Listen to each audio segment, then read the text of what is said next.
রাধে রাধে বন্ধুরা, গরিবের আরেকটি ব্লগে তোমাদের সকলকে স্বাগতম। আজ হঠাৎ করেই প্ল্যান হলো যে একটু কুরমুনের দিকে যাব।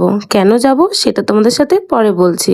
আগে দেখো আমার বাবুর কীর্তি, ওকে নিয়ে একটুখানি বেরোনোর আগে কিন্তু জ্বালাচ্ছিলাম। ওকে কিন্তু জ্বালালেও একটু রেগেই যায়।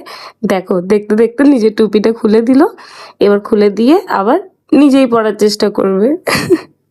ও কিন্তু দিন দিন এখন নিজের প্রত্যেকটা কাজ নিজেই করার চেষ্টা করে, পারে না সেটা আলাদা ব্যাপার, কিন্তু চেষ্টা করে। বেরোতেই দেখলাম আমার ল্যালার চাকায় একটুও হাওয়া নেই, কিন্তু সেটা হাওয়া করাতে গিয়ে দেখলাম যে আমার ল্যালার চাকায় দুটো লিক। তাই সেটাকে ঠিক করে নিয়ে বেরিয়ে গেলাম আমরা রাস্তার দিকে, মানে বেরোচ্ছিলাম কুরমুনের দিকে।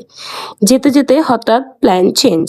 আসলে আমি বর্ধমানের এখানে টাউন ছেড়ে যাচ্ছিলাম কুরমুন ফুচকা খেতে। হঠাৎ করেই ভিটের বাস স্ট্যান্ডের মুখে এই ফুচকার দোকানটা দেখলাম, যেখানে সেম কুরমুনের স্টাইলে ফুচকা বানাচ্ছিল। হ্যাঁ, আমি প্রায় 15 কিলোমিটার দূরে এসেছি শুধু ফুচকা খেতে।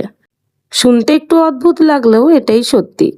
আসলে এখানে কিন্তু কোথাও গন্ধরাজ লেবু দিয়ে তেঁতুল জল বানিয়ে ফুচকা দেয় না, কিন্তু ওখানে দেয়। সেই জন্যই কিন্তু অত দূর গেছিলাম ফুচকা খেতে। ওখান থেকে ফুচকা খেয়ে চলে এসেছিলাম একটু আমাদের মাদের বাড়ি।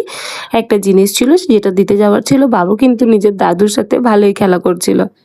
তারপর আবার কি মায়ের বাড়িতে একটু চা খেলাম, চা খেয়ে চলে এলাম একদম আমাদের বাড়ির রাস্তার দিকে। তো এরকম ভাবেই কাটলো দিনটা। টাটা, রাধে রাধে সবাইকে, দেখা হচ্ছে পরের ভিডিওতে।